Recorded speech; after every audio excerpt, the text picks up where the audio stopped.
Hi guys, here's my first attempt at creating a video, so bear with me if there's any glitches on this.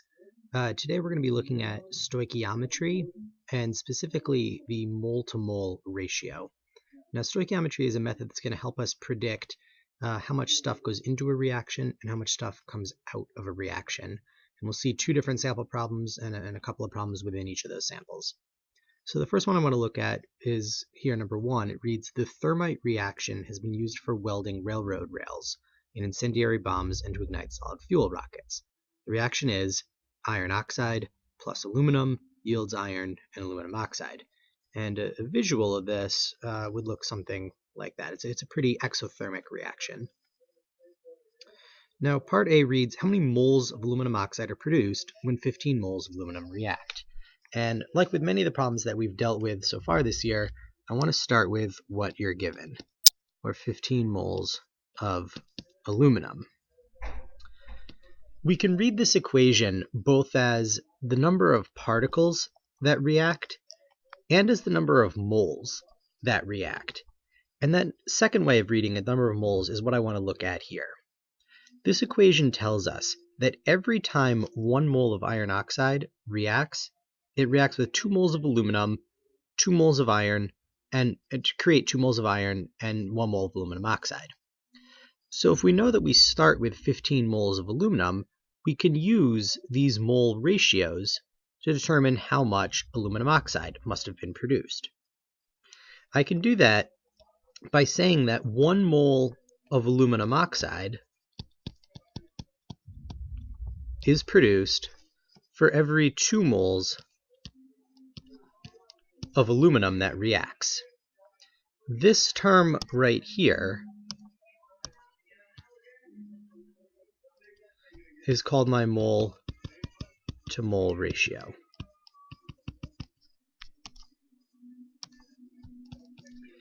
When I do this math out, I get 15 divided by 2, or 7.5 moles of aluminum oxide. Find a similar problem down below. It reads, how many moles of aluminum are consumed when 7.2 moles of aluminum, that should read 7.2 moles of iron oxide, also react. Again, I'll start with what I'm given, 7.2 moles of aluminum oxide. And in this case, I'm concerned about moles of aluminum. Looking at my equation, I know that I need 2 moles of aluminum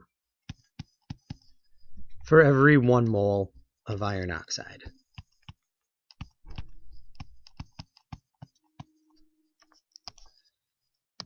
Again, here you see a mole-to-mole ratio.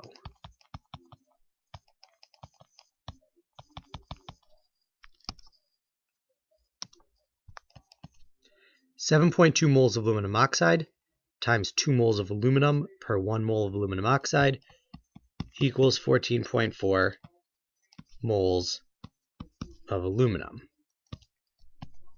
I'm only given 2 significant figures, so I need to round that to 14 moles of aluminum. The added twist on this problem is that we can't measure things in moles. We can only measure things in terms of grams.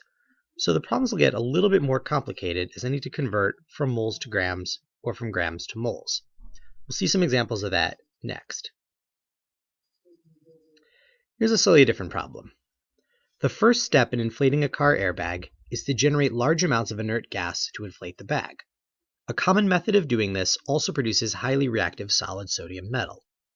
Sodium metal is later dealt with in a series of subsequent reactions to make harmless sodium bicarbonate.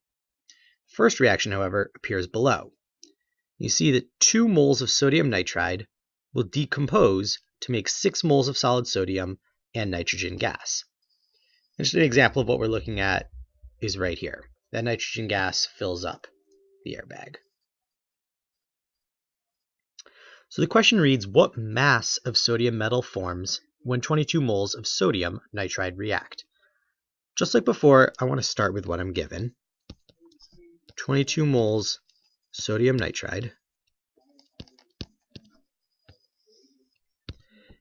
And just like before, I want to use a mole-to-mole ratio to convert the sodium nitride into moles of sodium. In this case, 6 moles of sodium are produced for every 2 moles of sodium nitride that decompose. If I were to solve right here, I'd be left with moles of sodium, as the moles of sodium nitride would cancel. Again, I can't measure moles of sodium, I can only measure grams.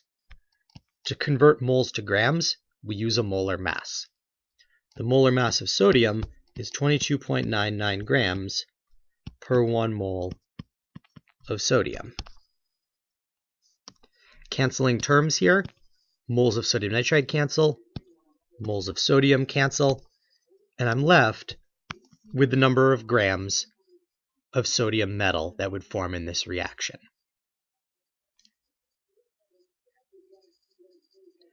One final example. Part B reads, what mass of nitrogen gas forms if 1.8 grams of sodium nitride react? Here, the information I'm given is not in terms of moles, so I cannot use a mole-to-mole ratio right away. Instead, I need to convert the 1.8 grams of sodium nitride into moles. Similar to before, I use a molar mass to do that. Each mole of sodium nitride, each mole of sodium nitride has a mass of 82.98 grams.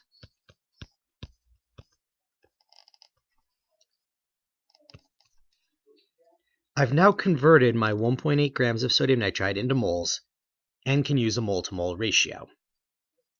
In this case, I'm solving for nitrogen gas, so I look at my ratio as 1 mole of N2 per 2 moles sodium nitride. The question doesn't ask for moles of nitrogen, it asks for mass or grams of nitrogen, so my last step is converting moles of nitrogen to grams of nitrogen by using the molar mass.